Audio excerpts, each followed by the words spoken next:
जीवन के सभी पहलुओं को छूने का प्रयास किया जाता है।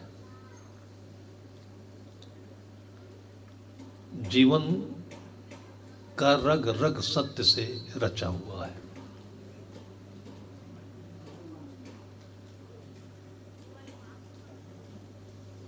सत्य केवल कागज में नहीं, आवाज में नहीं, सत्य आंखों में भी होता है, सत्य अनुभूतियों में हो करके बाहर के व्यवहार में प्रकट होता है। और जहाँ दो आत्माएं नहीं, सभी आत्माएं एक हो जाती है, अनेकता खो जाती है।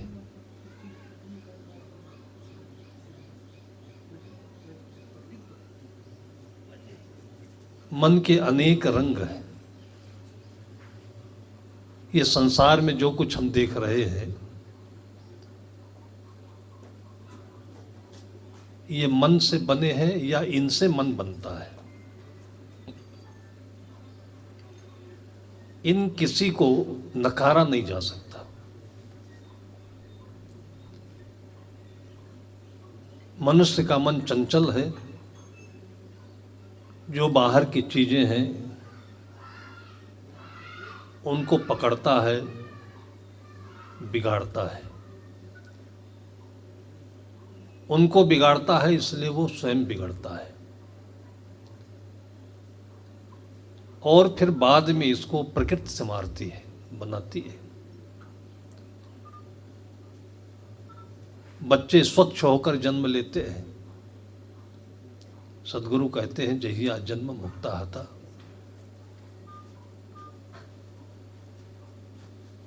कोई भी पेड़ पौधा, प्रकृति में जो मूल तत्व है वो ये अपने आप में सभी स्वच्छ हैं, निर्मल हैं, शुद्ध हैं। बाद में धीरे धीरे जब ये सभी मनुष्य की संगत में और मनों के तोड़ मड़ोड़ में पड़ते हैं, तब इनका आकार बिगड़ने लगता है। लोगों के मनों को सत्य के आकार में हम समायोजित करें, इसके लिए हमारी परंपरा ने सत्संग का आयोजन रखा है। जिसे बाहर गाड़ी चलती है तो गंदी होती है, धूल पड़ता है। गाड़ी का वो कलर नहीं है, जब उसको हम पोंछते हैं तो गाड़ी का कलर दिखाई पड़ता है। बच्चे जब घर से बाहर जाते हैं और बाहर से घर पर आते हैं तो बच्चे का वो कलर नहीं होता जो बाहर से आए हैं। स्कूल से आए तो भी, खेल कर आए तो भी, मेला से आए तो भी, कुछ देखकर कुछ धूल चढ़ा कर आते हैं। माँ बाहर पोंछ देती है, भीतर नहीं पहुंच पाती। फिर वही भीतर वाली बात बच्चे के मन पर चढ़ी रह जाती है। बहुत बाद में जब ये आन तान होने लगता है तो माँ कहती है, पता नहीं किसकी छाया पड़ गई, टोना लग गया, नजर लग गई,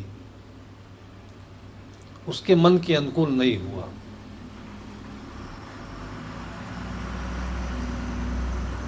जीवन भी जीना है और इन सबको साफ सुथरा भी रखना है। बहुत ज़्यादा गंदगी, बहुत ज़्यादा बुराई, बहुत ज़्यादा कमियां, ये देखते रहने से मन बोझिल होता है। इन्हीं के बीच में इनको हमें अंगीकार करना है, अपने आत्मा से, दिल से लगाना भी है। और सच कहें तो दिल से लगने पर सब धूल छट जाते हैं। आत्मा में ही इतनी शक्ति है जो सारी गंदगी को दूर कर सकती है।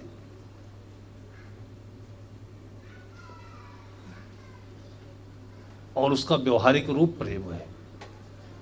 प्रेम ही एक ऐसा शस्त्र है जिससे सबको जीता जा सकता है और सबके मनों को बदला जा सकता है।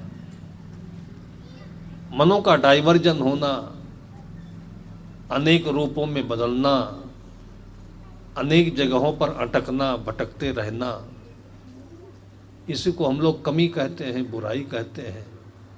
हमारे मन के अनुकूल नहीं होता है तो हम नाराज होते हैं।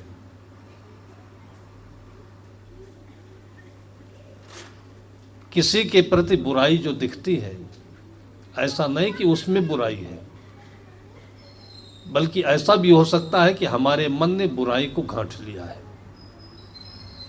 बुराई की धारणा को हमारे मन ने पकड़ लिया है। तो आंखों में वही धूल, आंखों में वही रंग,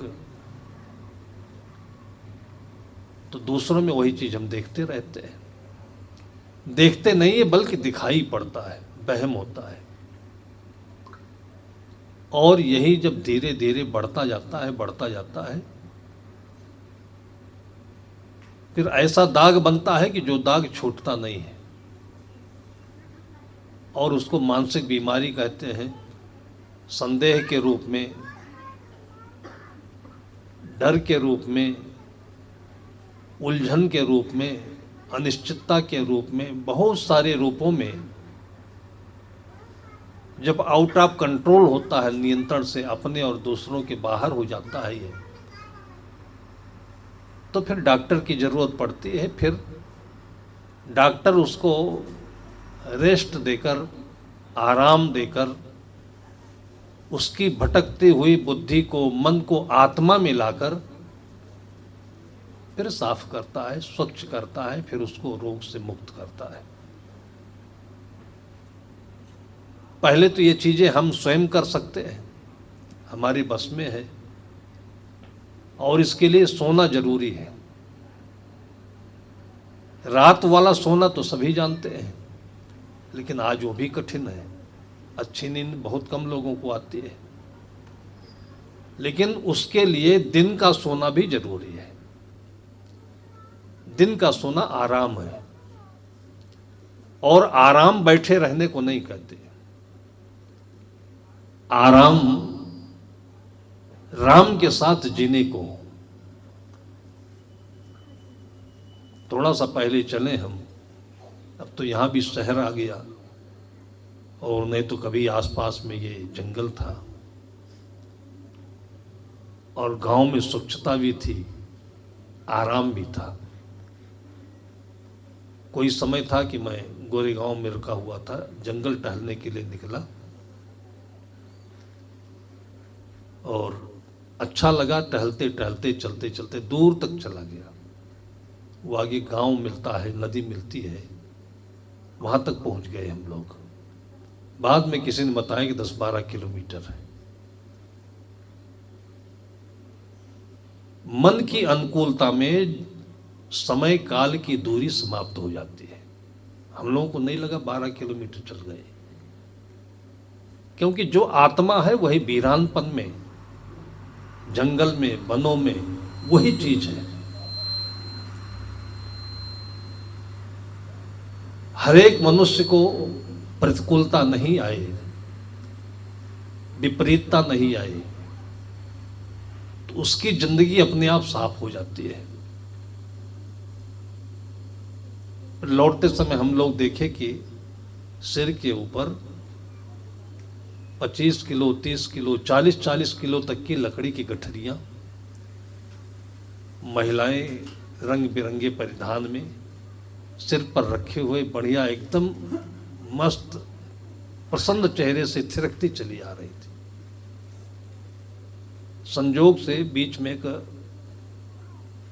पत्थर का टीला पड़ता है, उन लोगों के वो रेस्ट करने का स्थान था। हम लोग पहले से बैठे थे, पास में वो लोग भी बैठ गए सुस्ताने के लिए। उनके चेहरे को देखकर मुझे कभी नहीं लगा किसी तरफ से नहीं लगा कि इनके सिर के ऊपर ये 25-50 किलो का बोझ है, दिखा नहीं है। जिस हिसाब से वो लोग आपस में बतिया रहे थे, खुश थे, प्रसन्न थे,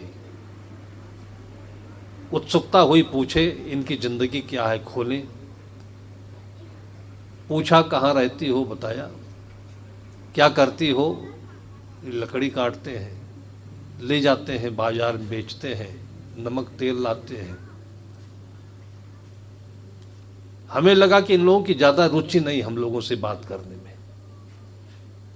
क्योंकि रुचि उसकी होती है जिसके भीतर खाली होता है, कमी होती है। जो घर से पेट भर कर निकला हुआ है तो होटल के सामान नहीं दिखते उसको, भीतर खाली है या लालच है तो बाहर ज़्यादा दिखता है। और हम ये टटोलने में लगे थे कि इनकी जिंदगी में क्या है, इनकी गठरी में मन की क्या है। एक दो बात पूछे, थोड़ा उत्तर दिया। उसके बाद मैंने कहा कि जीवन का और कुछ हालचाल, कोई समस्या बताइए। कहाँ से उनके ऐसे पिछड़े क्षेत्र में, ऐसे गांव में लकड़ी का जहाँ पर धंधा होता है, जंगलों में, सतगुरु कबीर साहब को वो वचनामृत याद आया। उस महिला ने कहा कुछ लेना न देना, मगन रहना।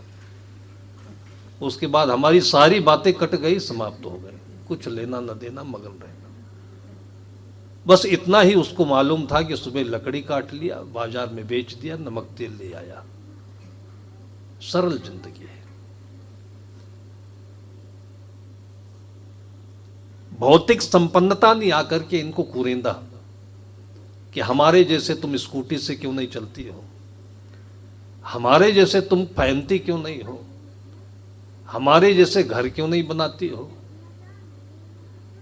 मतलब जो कुछ भी आज हमारे पास में है, मोबाइल है, लैपटॉप है, स्कूटी है, गाड़ी है, ऐसा लगता है कि भगवान ने, ईश्वर ने इसको सर्टिफिकेट बना दिया है कि जिनके पास यह है वो पक्का, सही, सुखी, संपन्न, सुकून मान लिया है।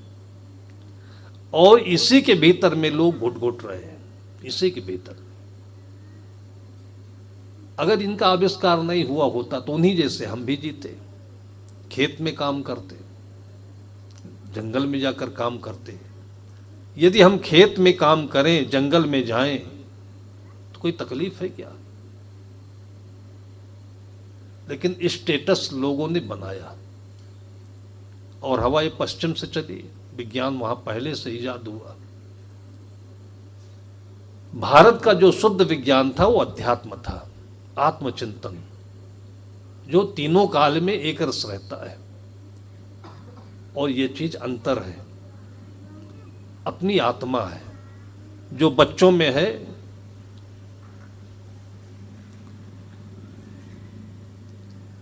एक महिला बहुत खुश दिख रही थी हमें, उम्र थी उसकी 65 साल की, और घर में बच्चे हैं, कुछ चिढ़ा रहे हैं, कुछ मान नहीं रहे हैं, खाना पीना भी देखना पड़ता है। उसके बीच में उसकी खुशी देख करके मैंने उससे कह दिया कि तुम तो बच्चों जैसे खुश रहती हो। तो उसने कहा आशीर्वाद दीजिए कि ये बचपना मेरा बना रहे। जो वरदान लेकर के जन्म मिला है वो भूल गए। अब विज्ञान पढ़ रहे हैं, गणित पढ़ रहे हैं, इतिहास पढ़ रहे हैं। शासन चलाने के लिए इन चीजों की आवश्यकता होती है, लेकिन शासन एक तंत्र है, शासन एक दूसरे के ऊपर हावी होने का एक सिस्टम है। इन सब के बीच में आपको अपनी जिंदगी में होना पड़ेगा, अपनी जिंदगी जीना पड़ेगा, इसको पहचानना पड़ेगा। साहब कहते हैं कि मोर हीरा हेराए गयो कचरे मां, कोई पूरब कोई पश्चिम धावे। ये कचड़ा क्या है? जितनी चीजें आपको बाजार में दिखती हैं सब कचड़ा है। थोड़ी देर मन को गुदगुदाने के लिए है ये। कोई 25,000 का मोबाइल लाया, कोई 50 का लाया, कोई 1.5 लाख का लाया, है क्या इसमें? और इन चीज़ों से बच्चों को कोई मतलब भी नहीं है। बच्चे तो केवल आंख दौड़ाते हैं और उसके बाद इन बच्चों के आंखों में मोबाइल घुस जाता है। इसकी जगह पर पहले ज़माने में गुल्ली डंडा, इसकी जगह पर पहले ज़माने में मिट्टी की गोलियां, कोड़ी, जो कुछ इस प्रकृति में था, छोटी छोटी लकड़ियों को डंडा मान करके, गाड़ करके पिलर बनाया, छप्पर ऊपर घास रख दिया, छप्पर बन गया, घर बनाया।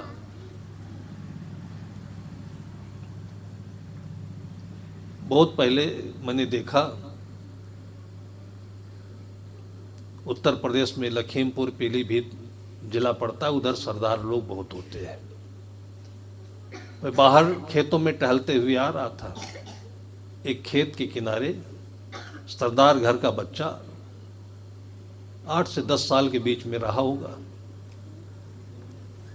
तो मिट्टी के वो पहिए बनाया हुआ, मिट्टी की धुरी बनाया हुआ कुछ कर रहा था पास में। और उसकी ज़रूरत क्या थी कि धान का थरहा, आपके यहाँ कहते हैं नर्सरी, अभी अभी डाला गया था, तो उसको चिड़िया पक्षी चुन लेते हैं, उसको रखाने के लिए वहाँ पर वो बैठा हुआ था।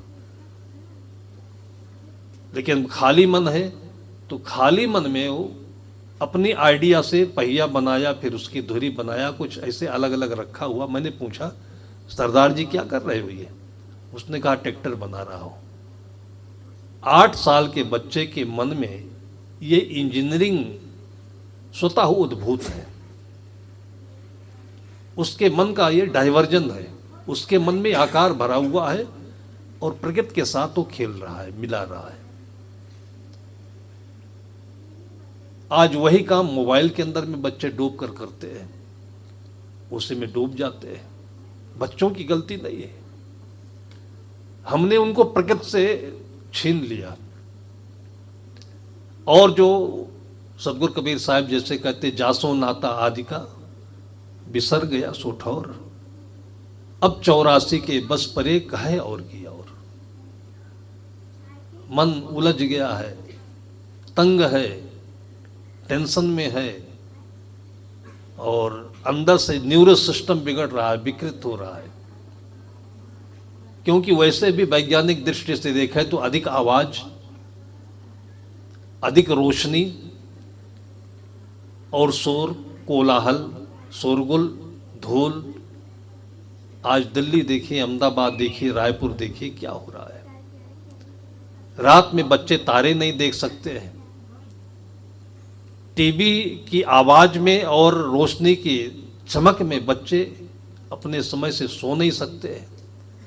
बच्चों को 10 घंटे नींद, कम से कम 10 घंटे अनिवार्य है, और छोटे बच्चे हैं तो 12 घंटे 14 घंटे चाहिए। लेकिन नींद कोई ऐसे कोई स्टार्टिंग पॉइंट नहीं है, सेल्फी नहीं है कि आप बटन दबाइए नींद आ जाए। उसके लिए तो वातावरण चाहिए, और वो वातावरण माँ बाप आने नहीं देते घरों में। हम मानते हैं कि चलो टीवी पर सत्संग चल रहा है, उनको नींद नहीं आती तो टीवी का सत्संग सुनते। ये सत्संग कहीं नहीं है। सत्संग तो कहते हैं सत्य के साथ जीने को, सत्य नींद है। आप लेट जाइए, आप ध्यान में बैठिए, अकेले बैठिए, आराम से बैठिए, कई विकल्प है इसके। आपकी अपनी दिनचर्या के काम है, चुपचाप करते रहिए, लेकिन घर में शांति रखिए, ये सत्य है। और ये घरों में दिखे, ये हम चाहते हैं।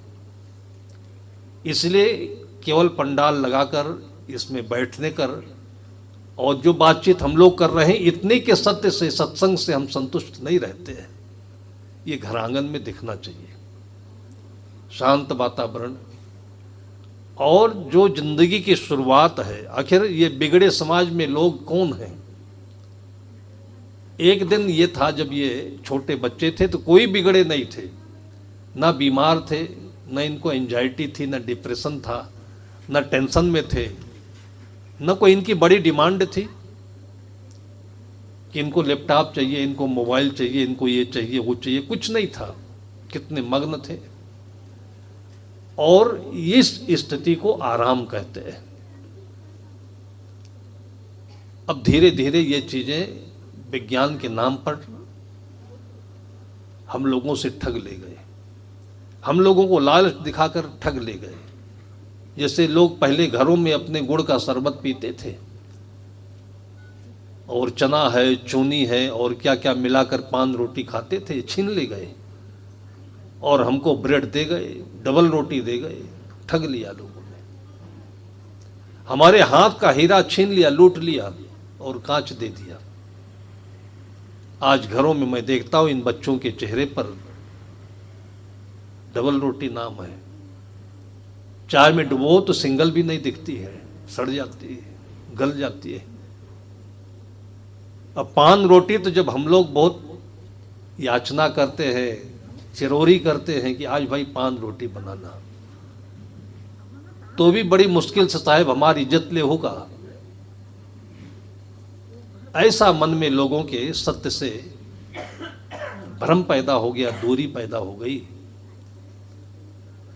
साहब कहते हैं कि जाको मुनिवर तप करे, वेद थके गुण गाए, सोई देऊं सिखापना, कोई नहीं पतियाए।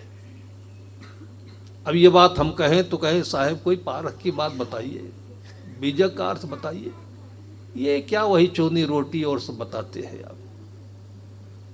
सत्य की जगह कहाँ है, सत्य का इंप्लीमेंट क्या है, सत्य का साकार रूप क्या है। जो था पहले वही है। साधु भी भटके हुए हैं, उनको मोबाइल मिल गया तो लगता है कि आनंद का जीवन आ गया, स्कॉर्पियो गाड़ी मिल गई तो लगता है कि स्वर्ग मिल गया। साधु भी आनंदित थे उसी में। वो भूल गए कि जासो नाता आदि का बिसर गया सो ठौर, अब 84 के बस परे कहे और की ओर। बीमारियां चारों तरफ से हमको घेरे हुए हैं और बीमारियों से ज्यादा मानसिक कमजोरी। आराम की जिंदगी देखना हो तो देखिए जहां पर ये सुविधाएं कम हैं, आप नेपाल कभी जाइए तो पहाड़ के क्षेत्र में देखिए, मारवाड़ क्षेत्र चले जाइए, राजस्थान की तरफ बस्तर चले जाइए देखिए, और कभी इस इलाके में भी हम लोगों ने देखा था। लेकिन आंधी है जब चलेगी तो सब जगह पहुंचेगी। अब ऐसा नहीं हो सकता है कि हम ये सब बाहर की चीजों को यहां से उड़ा दें, फेंक दें, हटा दें, लेकिन हमें अपनी चीज को पहचानना है। जो बच्चों के पास में है उन बच्चों को उसका बोध देना है। घर में नए नए अच्छे अच्छे आइटम बनाइए आप। चना है भून लीजिए, गेहूं भून लीजिए, उसी में थोड़ा सा और कोई दलहन डाल दीजिए और बढ़िया उसका लड्डू बनाइए। थोड़ा सा उसमें गुड़ मिला दीजिए, सौंठ मिला दीजिए, स्वादिष्ट हो जाएगा। तो बच्चे कुरकुरे क्यों खाएंगे। चना और गेहूं को भून करके उसमें थोड़ा सा नमक और चुरचुरे मिला दीजिए आप घर में, बच्चे कभी भी कुरकुरे नहीं पूछेंगे।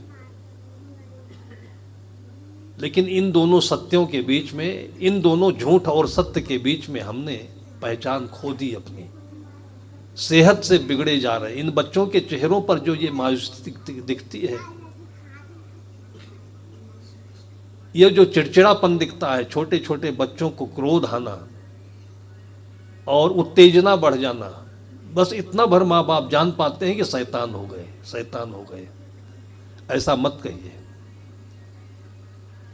बच्चों के अंदर में जो एनर्जी होनी चाहिए, जो उनके अंदर में इम्यून सिस्टम होना चाहिए, वो धैर्य, वो मजबूती कम पड़ रही है, और इसलिए कि उनको वो खुराक नहीं मिल रहा है। और इस पर ध्यान नहीं देंगे तो सत्य गाते गाते हम लोग लूटे जाएंगे। हमने कहानी सुनी थी, सेठ था एक, वो अपने रिश्तेदारी के यहाँ, रिश्तेदारी में कहीं गया था। देखा कि उसके कमरे में एक तलवार टंगी हुई थी। उसने पहली बार तलवार देखी। उसने पूछा अपने मित्र से ये क्या है, तो उसने कहा तलवार है। और हमारे यहाँ चोरों का बड़ा आतंक था। तो किसी ने हमें सुझाव दिया कि तलवार घर में रखो तो चोरों से बचत होगी। उसने कहा आतंक तो हमारे यहाँ भी है, तो ऐसा करिए मित्र कि ये तलवार हमें दे दीजिए, आप ले आइएगा दूसरा। तलवार ले लिया, वो तलवार लाया, अपने घर में टांग करके रख दिया। अब आश्वस्त हो गया कि अब चोर नहीं आएंगे, तलवार घर में टंगी है, चोर नहीं आएंगे। 3 दिन के बाद संजोग से रात में चोर घर में घुस आए। सेठ पास में सेठाइन भी लेटी थी। सेठ तो नींद में थे, खटपट हुआ तो सेठाइन जग गई और देखा कि 2 चोर और इधर उधर टटोल रहे हैं, सामान ढूंढ रहे हैं। तो धीरे से सेठ को जगाया, उसको लगा कि खतरा भी है, तो धीरे से सेठ को जगाया कि देखिए घर में चोर आ गए हैं। सेठ ने आंख घुमाई, देखा तो 2 लोग इधर उधर ढूंढ रहे हैं, छिप कर बैठ गए। सेठ कुछ बोला नहीं, आंखें बंद कर लिया। 2 मिनट के बाद सेठाइन ने कहा कि तुम देखे कि नहीं देखे, कुछ बोल नहीं रहे हो, ये चोर क्या कर रहे हैं? तो उसने कहा चुप रहो, तलवार टंगी हुई है, तुम चुप रहो। 3 बार सेठाइन ने उसको जगाया और तीनों बार यही कहता रहा कि ये तलवार तो है ही, जो करना होगा करेगी, तुम काहे चिंता करती हो। और उसके यही देखते देखते सेठाइन के बार बार कुरेंदते चोर सब सामान उठा ले गए और निकल गए बाहर। तब सेठाइन ने कहा कि तुम्हारे तलवार की यही करामात है क्या? तब उसको भी गुस्सा आया कि 500 रुपए का तलवार लाया और इसका कुछ काम नहीं तो क्या मतलब। तो गुस्से में आकर उसने तलवार खींची और जोर से लात मार दिया उसमें, अब तलवार की धार, और उसका पैर कट गया, खून निकलने लगा। तब सेठाइन चिल्लाई कि क्या कर रहे हो ये तुम, हाथ में पैर में सब खून खून हो गया। तब सेठ कहता है कि ये ससुरी तलवार अब अपना करामात दिखा रही है, अभी चोर आए थे तब ये कुछ नहीं करी, अब इसका चमत्कार दिख रहा है। फिर हल्ला हुआ, बाहर के लोग आए, तब लोगों ने बताया कि सेठ जी तलवार ऐसे नहीं काम करती है, तलवार से आप काम करते हैं, हम लोग भी ऐसे ठगे जा रहे हैं। सुविधाओं को, साधनों को पैसे के बल पर रख लेते हैं, लेकिन घर में हमारे चोर आते हैं और हमको लूट कर लेकर चले जाते हैं। तोरी गठरी में लागल चोर, उस समय तो ये सब रहा नहीं होगा, न टीवी रही, न आज के संसाधन थे, लेकिन इतने दूरदर्शी रहे होंगे वो संत महापुरुष लोग। कहा तोरी गठरी में लागल चोर, बटोहिया क्या सोए। और आज के जमाने में देखिए नए नए सिगोफे, राजनीति में देखिए तो ऐसे मूर्ख बनाने वाले स्लोगन आए, जाति के नाम पर। हजारों वर्ष पहले रामायण की रचना हुई है और वाल्मीकि ने की। वाल्मीकि कौन जाति के थे? जाति तो यहां थी ही नहीं कभी, मनुष्य था, मनुष्य का एक नाम था, और जिसे जाति कहते हैं वो भी नाम है, जाति नहीं है। जैसे बंगाल में चले जाइए, बनर्जी, बनर्जी कहते हैं। आपके छत्तीसगढ़ में कोई एक नेता राज्य में आए हुए थे, उनका नाम था भेड़िया, नाम कुछ और, उसके पीछे भेड़िया। अब भेड़िया कोई उनकी जाति थोड़ी थी कि वो भेड़िया की औलाद थे। बनर्जी जो कलकत्ता में, बंगाल में होते हैं, कोई बानर थोड़ी है, लेकिन बानर भी एक अपना टाइटल रखा लोगों ने। और आज हमारे लोगों की अपनी मूर्खता ने उसको जाति मान ली। ये वर्ग है, एक समुदाय है, अपने काम की वजह से, टैलेंट की वजह से या किसी वजह से है, लेकिन जाति तो पक्का नहीं है ये। और किसी की किसी से दूरी भी नहीं है, और यदि दूरी है तो वो मन का विकार है, भाई भाई में दूरी है।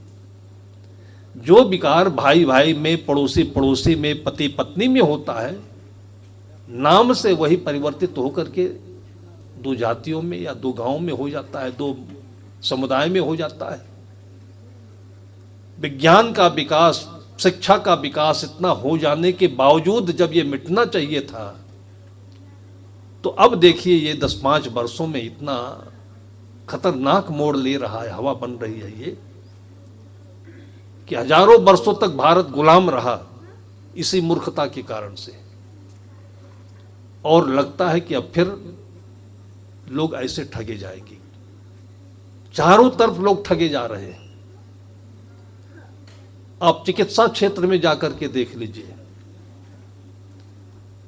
आपको पेट में दर्द है, बताया झट से ऑपरेशन होना पड़ेगा, और उसके बाद ऑपरेशन हो गया, आपको सिलाई कर दी और चले आए। बाद में पता चला कि अंदर में कुछ और गड़बड़ी है। दोबारा दूसरे डॉक्टर को दिखाया तो पता चला किडनी गायब है। ये धमतरी में मैंने ऐसी घटना सुनी। आजकल किडनी भी चोरी होती है, और इसके बाद क्या क्या होता है आपके साथ में। और यह भी होता है कि मरे हुए आदमी को आईसीयू में 3-3 दिन रख करके और पेमेंट बढ़ाया करते हैं। अगर ये अफवाह है, झूठ है, तो बड़ी अच्छी बात है, अफवाह में हमें नहीं पड़ना चाहिए। लेकिन ये सच है तो किसके द्वारा किया जा रहा है और इसमें किसका दोष है? हम लोग ठगे जा रहे हैं। इन सब के मूल में वही है कि जासो नाता आदि का बिसर गया सो ठौर। हम शुद्ध पानी पी रहे होते, शुद्ध दिनचर्या होती हमारी, हम श्रम करते, हमारा आउटपुट इनपुट बढ़िया होता, लेन देन सही होता, तो जैसे बाहर के व्यवहार में लेन देन बढ़िया हो तो कोई झगड़ा नहीं, हिसाब साफ। ऐसे ही हम जो खाते हैं उतना हम काम करते, श्रम करते, डाइजेशन बढ़िया होता, शरीर मजबूत होता, तो कोई दिक्कत नहीं होती। अब ये जो मूल बातें हैं ये चर्चा में ना सिलेबस में कहीं नहीं आती है। और सत्संग के नाम पर भी देखिए तो मतपंथ आ रहे हैं। मुसलमान कहता है मुसलमान बन जाओ, सारी दुनिया का यही समाधान है। अभी देखिए इसी में सारे दुनिया में बवाल है। मतलब इनका एक कब से ये अभियान चल रहा है कि पूरी दुनिया को मुसल्लम ईमान मुसलमान बनाना है। ईसाई कहता है पूरी दुनिया को ईसाई बनाना है। ये कोई समाधान है ये? लेकिन जहां पर 10 अंधे हों वहां पर कोई एक देखने वाला पहुंच जाए तो पीटा जाएगा। वो किसी प्रकार से भी अंधों को अंधा नहीं साबित कर सकता है। ये दुनिया है। मुसलमान बन जाना, ईसाई बन जाना, ये कोई समाधान नहीं है, क्योंकि ये भी लड़ते हैं आपस में, ये भी बीमार पड़ते हैं, इनके पति पत्नी में भी डाइवोर्स होता है, इनके बच्चों में भी झगड़ा बीमारी होती है। समाधान कहाँ है? भारतीय समुदाय में फिर ये गायत्री है, ये ब्रह्मा कुमारी है, ये राधा स्वामी है, ये कबीर पंथ है। इसी नाम से एक दूसरे को नीचा दिखाना, झगड़ा करना और अपने को बड़ा साबित करना, ये बीमारी है। सब ये मन की बीमारी। लेकिन इन अच्छे पवित्र नामों में ऐसा डाल दिया गया, फिर हम भटक रहे हैं।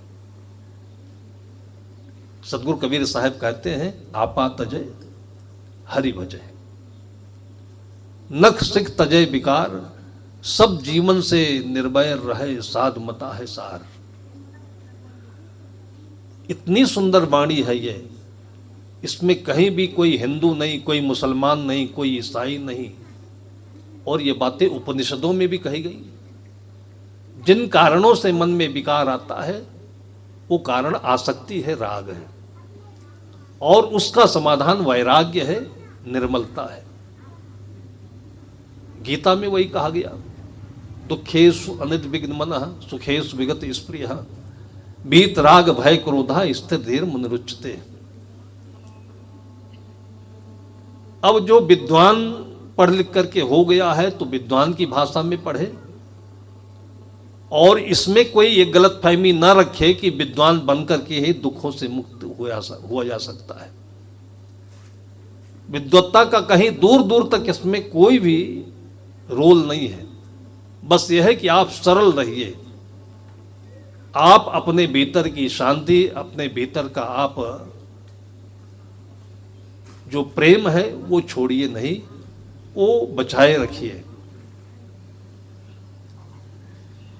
ये बिल्कुल सरल बात है।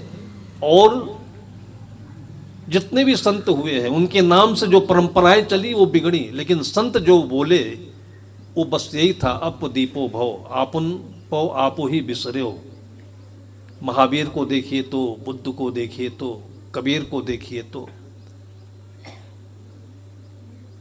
अब ये बड़ों के दिमाग की बातें हुई, लेकिन हमें आवश्यकता है कि आज के हमारे जो नई पीढ़ी है जिनमें अभी कोई दाग नहीं लगा हुआ है, इनको कैसे बचाएं। बहुत अच्छा रहा, पिछली बार ये कार्यक्रम था, यहाँ पर मैंने देखा इन बच्चों के लिए प्रसाद, इनके लिए कॉपी, इनके लिए पेन। ये बिल्कुल छोटी चीज मानते हैं हम लोग, 2 पैसे की चीज मानते हैं, लेकिन इनके मनों में ये चीज इतनी बस जाती है कि ये किसी भी यूनिवर्सिटी में नहीं किया जा सकता है। बाराबंकी में मुजापुर आश्रम में गुरुदेव जी थे। शाम शाम को वंदना होती है, घंटी लगी तो गांव के बच्चे, बूढ़े बड़े सब आ गए। रोज का ये नियम, वंदना होती है, फिर 5 मिनट तक कुछ बोल दिया जाता है, फिर प्रसाद दिया जाता है, चले जाते हैं। एक दिन वंदना हुई और किसी ने भजन गा दिया, उसके बाद प्रसाद उस दिन था नहीं, तो 1 मिनट लोगों ने देखा, फिर इशारा समझ गए तो उठकर चलने लगे। लेकिन एक माँ के साथ उसका बच्चा था, वो बच्चा उंगली पकड़ के जोर दे रहा था कि बैठो अभी। तो उसकी माँ ने कहा कि चलो अब कथा हो गई, चलो। तो उसने कहा कि अभी ज्ञान नहीं मिला है, रुको अभी। 2 बार माँ उठने की कोशिश की और बार बार उंगली पकड़ के वो दबाव डालता था कि बैठो, अभी ज्ञान नहीं मिला। मैं सुना तो सोच में पड़ गया कि किसे ज्ञान कहता है ये। भजन भी हो गया, वंदना भी हो गई, फिर याद आया कि आज प्रसाद नहीं बटा। तो प्रसाद में यही मिश्री है, इलायची दाना है, ये कुछ नहीं था। तो गुरुदेव जी के लिए जबिया में संतरा रखा हुआ था। मैं जाकर फट से संतरा लाया और उस बच्चे के हाथ में जैसे डाला, बस उंगली पकड़ के खड़ा हो गया और माँ से बोला चलो ज्ञान मिल गया। ये सचमुच में ज्ञान का वो भंडार है, ये संतरा, जो उसके दिल से कभी कोई निकाल नहीं सकता है और जीवन भर उसको ज्ञान देता रहेगा ये संतरा। इतना बहुत है। हम लोगों के ज्ञान का इनके लोगों के लिए कोई मायने नहीं है। इनको जबरदस्ती चुप करा के बैठाते हैं। इनके ज्ञान की बात तो हम करते नहीं, लेकिन अच्छा है कि अभी पंजीरी बन रही है, अभी ज्ञान आएगा। अभी बड़ा बड़ा मिलेगा, उसमें ज्ञान आएगा। जितना अच्छा से अच्छा आइटम, देसी आइटम, जिससे कि बच्चों की पहचान बने। मैंने देखा ट्रेन पर एक माँ हमारे सामने, रिजर्वेशन था और 1.5 साल का बच्चा उसके पास में, इधर से उधर, उधर से उधर। खिड़की से माँ जैसे कहीं गन्ने का खेत आए तो दिखाती थी अपने बच्चे को, देख बेटा ये गन्ने का पेड़ है। फिर कहीं गांव आए तो देखे कि ये गाय है, ये भैंस है। मतलब जो कुछ भी कुदरत में है, गांव में है, अपने बच्चे को बताती थी। मैंने कहा बच्चा स्कूल जाता है कि नहीं? तब उसने कहा साहब स्कूल जाता है महाराज जी, लेकिन इसीलिए मैं बता रही हूं, आज के बच्चे दूध नहीं जानते, पीते हैं लेकिन नहीं जानते कि दूध कहां से आता है। आज के बच्चे रोटी खाते हैं लेकिन ये नहीं जानते कि रोटी होती कहां से है। इनको मूल तक ले जाने के लिए ही साल भर में एक बार मैं 3 दिन के लिए अपने घर पर जाती हूं। मैं घर जा रही हूं गांव में, तो गांव में तो मैं बैठी रहूंगी, घर में रहूंगी और ट्रेन से सब चीजें दिखती हैं जो गांव की है। इससे इनको ज्ञान मिलेगा। ये पहली बार मुझे इससे कोई मां मिली हुई है। ये सत्संग है। सत्य के साथ जुड़कर जीने को सत्संग कहते हैं। बच्चों को कितना पानी पीना चाहिए, बच्चों को क्या नुकसान करता है। ऐसा नहीं कि बच्चे बुद्धू हैं। अभी सर्री में हम थे तो प्रसाद बटा, हमारे संत के हाथ में केला रहा होगा, घर का बच्चा बैठा था, उसको ला करके दिया तो उसने फट से बोल दिया, 3 साल का बच्चा, उसने बोल दिया डॉक्टर ने मना किया केला मत खाना, भी नुकसान करेगा, बोल दिया। और बड़े, अगर बड़े पा जाए तो गुलाब जामुन हो तो मालपुआ हो तो नुकसान बाद में करेगा, अभी खाते रहो। बच्चों के अंदर में किसी चीज को समझने और पकड़ रखने की जो क्षमता है ये बिल्कुल नए हैं, इसलिए सब कुछ सही है। उतना हमारा हम नहीं करते, बाकी सब ढोंग करते हैं, पाखंड करते हैं, बड़े बड़े आयोजन करते हैं। शादी विवाहों में देख लीजिए तो, और उत्सव में देख लीजिए तो, यहाँ तक कि आज छठी में इतना गलत वातावरण पैदा किया जाता है बच्चे की छठी के नाम पर कि कान के पर्दे फट जाए, हार्ट में छेद हो जाए और बच्चों के दिमाग में एंजाइटी भर जाए। और ये सब पढ़े लिखे समय में हो रहा है। इन चीज़ों को हर माँ को समझना चाहिए।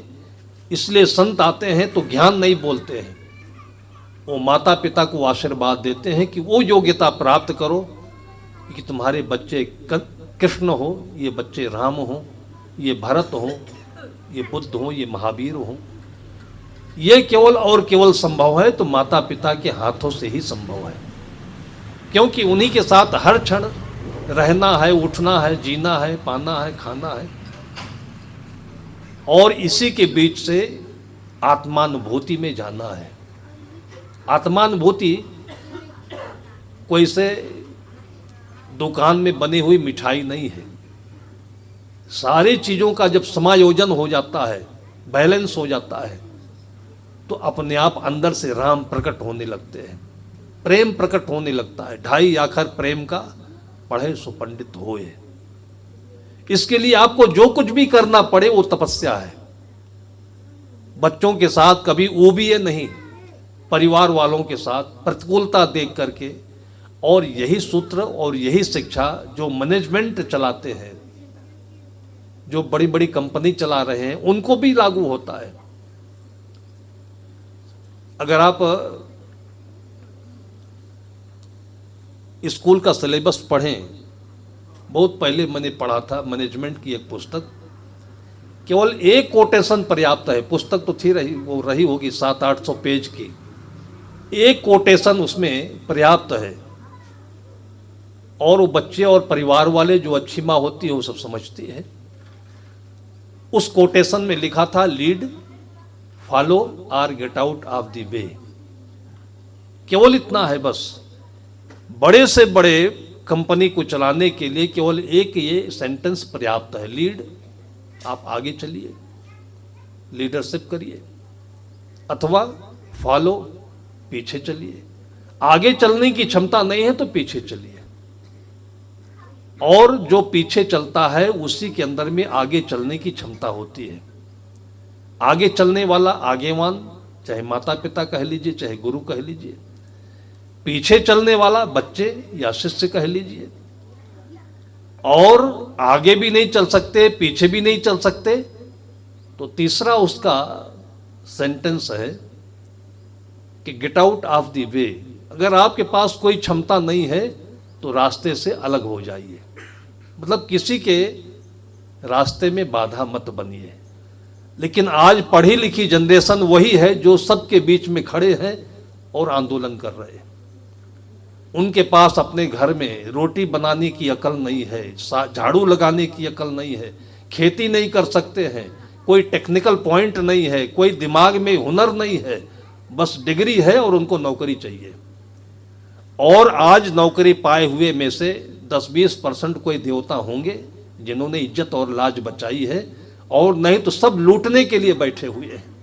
आए दिन एसीबी के द्वारा, सीबीआई के द्वारा पकड़े जाते हैं, इज्जत जाती है, फजीयत होती है, लेकिन रिश्वतखोरी आज जाने का नाम नहीं ले रही है। फाइलें अटकी हुई पड़ी है, चाहे आप कोर्ट में देख लीजिए और चाहे आप कचहरी में देख लीजिए, पुलिस थानों पर देख, बिना पैसे की कोई बात करने वाला नहीं है। और यही लोग हैं जो रिश्वत देकर के नौकरी पा जाते हैं। आज से 40-50 वर्ष पहले शायद ऐसा नहीं था। लोग राजा हरिश्चंद्र की कथा देखते थे, राजा मोरध्वज की कहानी पढ़ते थे, राम का त्याग पढ़ते थे, और तब एक किंवदंती थी कि उत्तम खेती, मध्यम बान, निषिद्ध चाकरी, भीख निदान। कैसी कैसी कहावतें होती थी। लोग कहते थे कि दरोगागिरी की नौकरी मत करना। अभी अभी हमको यही छत्तीसगढ़ से जाते समय ट्रेन पर एक सिपाही मिला। हम आराम कर रहे थे लेटे हुए, वो साधु वेश में जान करके सामने बैठ गया सीट पर। देख रहा था फिर भी आंख बंद कर दिया कि सिपाही बहुत अच्छे नहीं होते हैं, अभी बकवास करेगा ये। 20 मिनट तक मैं आंखें बंद किया रहा, थक गया तो उठ के बैठा, तो उसने प्रणाम किया। उसका नेम प्लेट देखा, नाम था मुस्तफा, मुसलमान परिवार से थे। बातचीत शुरू हुई, फिर बताया। फिर नौकरी के बारे में मैंने पूछा। उसने कहा नौकरी मजबूरी में कर रहा हूं, और मैं वैसे घर से हूं कि जब मैं सिपाही की नौकरी में नियुक्त हुआ हूं और पहली बार की सैलरी लेकर के मैं अपने पिता के पास गया, उनके हाथों में रखा, तो उन्होंने हमारा ड्रेस देखा, लाल टोपी देखी, और उसके बाद ही उनको एंजाइटी हो गई। उन्होंने पैसा वापस करके कहा कि ये पैसा हमको नहीं चाहिए, क्योंकि सिपाहियों का रिकॉर्ड अच्छा नहीं होता है। तुम लोगों का गर्दना ऐंठ कर पैसा लाते हो। तुम 5 बेटे थे, 3 की मैंने शादी कर दी, 2 बच्चे हैं, सबको पढ़ा दिया। मैं केवल कपड़े को सिलने का काम करता था, आज भी करता हूं 65 साल में, और वो 2 बच्चे बाकी हैं, उनकी भी शादी कर दूंगा मैं, लेकिन मुझे किसी भी गलत तरीके का पैसा नहीं चाहिए। एक मुसलमान परिवार का व्यक्ति बोल रहा है। ये मुसलमान नहीं कहे, उसको इंसान कहे, और ये सबके अंतर का गुण धर्म है, सुखी जीवन का फार्मूला है। और तब उस सिपाही ने बताया कि साहब आज तक मुझे 1 पैसे की रिश्वत की कभी जरूरत नहीं पड़ी। 28-29 हजार पाता हूं, 1 बच्चा है उसको पढ़ाता हूं, और उसी में सारे पैसे बचा लेता हूं, रोटी चलती है, और मैं जीवन में बहुत सुखी हूं। मुझे गर्व है कि मुझे ऐसे पिता के घर में जन्म मिला है। आनंद आनंद है, क्योंकि हमारे आनंद के लिए जो कुछ चाहिए, हमारे जीवन के लिए जो कुछ चाहिए, वो प्रकृति ने दिया हुआ है। आप खुली सांस में जाकर के ऑक्सीजन लीजिए, पानी पीजिए, धूप में बैठिए, और ये सारी चीजें पैसे के बगैर मिलती हैं। और इससे आप अगर संपन्न हैं तो आप जैसे स्वस्थ और मानसिक सुखी दुनिया में कोई हो नहीं सकता है। इसको सोचने की आवश्यकता है, और कभी भी किसी मां के अंदर हीन भावना नहीं होनी चाहिए कि हम चेयरमैन नहीं बन सके, हम तहसीलदार नहीं बन सके, हम नौकरी नहीं बन सके। ये हमारी धारणाएं बदलती जा रही हैं। लड़की पढ़ी नहीं हो, डिग्री ना हो तो शादी नहीं होगी, और अब तो नौकरी ना हो तो नहीं होगी। पढ़ी लड़की चाहिए, पढ़ा लड़का चाहिए, और पढ़े से भी नहीं बनेगा, नौकरी भी चाहिए, दोनों की। और आज आप देखिए इसका जो परिणाम है, सब जगह ये बुराई नहीं है, लेकिन जो परिणाम है उसे हमें देखना चाहिए। जिस रास्ते से चल करके आगे लोग गड्ढे में गिरते जा रहे हैं, तो थोड़ा सा हमें सावधान होना चाहिए कि रास्ता जा कहां रहा है। लेकिन हमारा दिमाग को गूगल ने पकड़ रखा है। आज देखिए इस कदर से अंधता है हमारे पास में कि हमारी 2 आंखें हैं, हमारे पास दिमाग है, बुद्धि है, गाड़ी में बैठते हैं और रास्ते भर हमको आदमी लोग मिलते जाते हैं। आदमी से हम रास्ता नहीं पूछते, गूगल से पूछते हैं। और कितनी बार हम स्वयं गूगल में ठगे गए। हमारे साथी छत्तीसगढ़ में कहीं से आए थे और गूगल ने उनको बता दिया ट्रैक्टर वाला रास्ता, जहां पर बड़े बड़े ढीले थे, और वो गाड़ी लेकर आ रहे थे। अभी ऐसे ही गूगल लेकर के उत्तर प्रदेश में 3-4 लोग जा रहे थे, एक ही परिवार के पति पत्नी बच्चे, और पता नहीं कितने महीने पहले से वो पुल टूटा हुआ पड़ा था आधा, और गूगल ने रास्ता बता दिया, बस पुल से नीचे गिर गए, वही मर गए 3-4 लोग। और फिर भी आज ये अंधता हम लोगों की जाती नहीं है। इस गूगल से भगवान बचाए। और ये गूगल हमारे खोपड़ी में पहले से ऑलरेडी गॉड गिफ्ट रखा हुआ है। इसकी चेतना को ही पारख कहते हैं, प्रकाश कहते हैं, बुद्ध कहते हैं। और यही हमारे जीवन के लिए रास्ता दिखाते चलेगा। हमारे बच्चों के हृदय में यही प्रकाश भरे, इसी का गीत गाए, बच्चों को इसी का रस पिलाए, इसी का खीर खिलाएं और इसी की नींद में सुलाएं। और उसके बाद जगेंगे तो ये अपने आप प्रकाशमान ज्ञानी होंगे। इन सारे वातावरण के बीच में कोई भी बच्चा मूर्ख नहीं रह सकता है, कोई बच्चा नहीं रह सकता है। इनको वातावरण चाहिए, ज्ञान नहीं चाहिए। ज्ञान से एलर्जी होती है हर आदमी को। हम टहलते हुए कहीं जा रहे थे, दोपहरिया का सुनसान मोहल्ला। अब बच्चे को दोपहर में भी नींद नहीं आई होगी, काम कुछ था नहीं उसके घर पर, तो बाहर निकल करके कोई दोस्त नहीं पाया, तो खेलने के लिए साथी ढूंढ रहा था, वो भी नहीं मिला। तो कुत्ता लेटा हुआ था, वो जाकर के कुत्ते की पूंछ पकड़ के ऐंठ रहा था। तो मैंने कहा क्या कर रहे हो जी? आप लोगों ने सुना होगा कि देहात में लोग कहते कुत्ते की पूंछ कभी सीधी नहीं होती है, लेकिन हम साधु लोग हैं सीधी करने में लगे हुए हैं। कुत्ते की पूंछ सीधी नहीं होती है, ये इसलिए कहा जाता है कि संसार को सुधारने के चक्कर में मत पड़ो, अपने सीधे रहो बस। लेकिन हमें लगा कि उस बच्चे दिमाग में हम लोगों जैसे ही शरारत आई होगी। वो कुत्ते की पूंछ पकड़ पकड़ बार बार सीधी करे। तो मैंने कहा कि मन में सोचा कि अकेला है, कुत्ता भी काट लेगा इसको। मैंने उससे कहा कि अजी कुत्ते की पूंछ मत पकड़ो तुम। उसने कहा ऐंठूंगा तो क्या करोगे? पकड़ूंगा मैं। मैंने उससे कहा कि कुत्ते की पूंछ काहे ऐंठते हो? मैंने उसके लिए हित की बात कही। संत गुरुजन कहते हैं कि पानी पियावत क्या फिरो, घर घर शायर बार, तृषावंत जो होएगा पीवेगा झकमार। बच्चों की ज्ञान नहीं देना, बच्चों को थोड़ी देर चलने देना, कूदने देना, गिर जाएंगे तो ज्ञान हो जाएगा। अब यह है कि उनको ट्रेन से मत गिरने दो, उनको बिजली का तार मत पकड़ने दो, कुएं में मत कूदने दो, लेकिन थोड़ा तो उनको गिरने दो। ये माँ का जो सुपरविजन है, ये बच्चे को मजबूत बनाता है, ट्रेंड करता है, जिंदगी में कभी नहीं गिरेंगे फिर वो। अब हम उसको बिना मौके का, बिना परिस्थिति का ज्ञान दे रहे थे कि कुत्ते की पूंछ मत ऐठो। उसने कहा ऐठूंगा तो क्या करोगे? तो फिर हमारा दिमाग ठंडा हुआ कि सही बोल रहा है, हम क्या कर लेंगे इसका? हम इसके कोई मालिक हैं नहीं। किसी के इस बदमिजाजी को, प्रतिशोध को, प्रतिक्रिया को पाकर आपको भी कभी अपने बच्चों पर, किसी पर क्रोध नहीं आना चाहिए, क्योंकि आप तो भले के लिए कह रहे हो। आपकी बात कोई माने न माने, कोई माने न माने, हमार कहना। इतनी सरलता जब आप में होगी तब आपकी बात मानी जाएगी, और नहीं तो रावण की बात भी नहीं मानी गई, आखिर में मारा गया वो। तो अपने रावण को अपने भीतर में कब्जे में रखिए। मैंने कहा ठीक कह रहा है। तो मैंने उसको इतना ही कहा कि देखो मैं तो कुछ नहीं करूंगा, जो करना होगा कुत्ता ही करेगा आगे। हम चल दिए वहां से। 2-3 मिनट हुआ आगे बढ़े थे, तब तक कुत्ते की भौंकने की आवाज आई। तो मुझे लगा कि जो होना चाहिए था वो हो गया वो। फिर लौट के हम ही लोग आए, फिर उसको कुत्ते से अलग किया, छुड़ाया। खैर कुत्ते ने काटा नहीं था, 1-2 जगह नाखून लग गए थे। उसके घर पहुंचाया।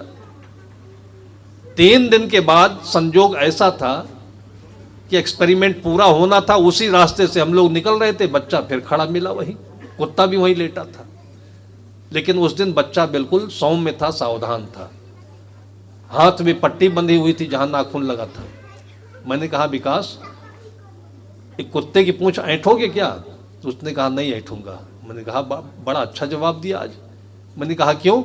तो कहा काट लेगा। 3 दिन पहले जब यही बात उससे कह रहा था, तो चूंकि अभी वो परिस्थिति उसके साथ आई नहीं थी, इसलिए ज्ञान नहीं हुआ था। वो 3 दिन का समय सबको देना चाहिए, लेकिन ऐसे छोड़ कर नहीं देना चाहिए कि बच्चे हमारे बोरवेल में गिर जाएं। ऐसे नहीं देना चाहिए कि किसी आधे टूटे पुल से केवल गूगल के भरोसे जाए मर जाए, तब फिर वापस नहीं आएंगे। माता पिता का काम केवल सुपरविजन करना होता है। आप इंजीनियर बनते हो, जिसको जूनियर इंजीनियर कहते हैं, असिस्टेंट इंजीनियर कहते हैं, एजुकेटिव इंजीनियर कहते हैं, बहुत इंजीनियर होते हैं, उसका कोई मतलब नहीं होता है। परिवार में जो माता पिता का पद है, ये सबसे बड़ा इंजीनियर, चीफ इंजीनियर होता है। और ये बच्चों की निगरानी करता है, क्या खाते हैं, कब उठते हैं, कब सोते हैं, क्या करते हैं। और ये सच्चा धर्म है।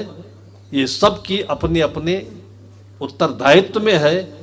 और इसको करना ही प्रार्थना कहते हैं, पूजा कहते हैं, सेवा कहते हैं। और इसमें अगर आपको तकलीफ होती है तो उसको तपस्या कहते हैं। सभी तपसी बने और इन्हीं माता पिता को लोगों ने ब्रह्मा विष्णु महेश कहा, इन्हीं को राम कहा, कृष्ण कहा। इन्हीं का आज हम अभिवादन करते हैं, इनको हम श्रद्धापूर्वक नमन करते हैं, याद करते हैं। सबके घर आंगन में ऐसे ही राम कृष्ण आते रहें, सबको सुख देते रहें। इसी शुभकामना के साथ आज की चर्चा को उनकी स्मृति में, जिनके नाम से आज ये कार्यक्रम का आयोजन किया गया, ये सबकी स्मृति है। उनके साथ और जितने भी हमारे पूर्वज हुए हैं, जिन लोगों ने इस परंपरा को यहाँ तक पहुँचाने में हमारा सहयोग किया है, उन सबको श्रद्धांजलि देते हुए अपनी वाणी को यहीं पर मैं विराम देता हूँ।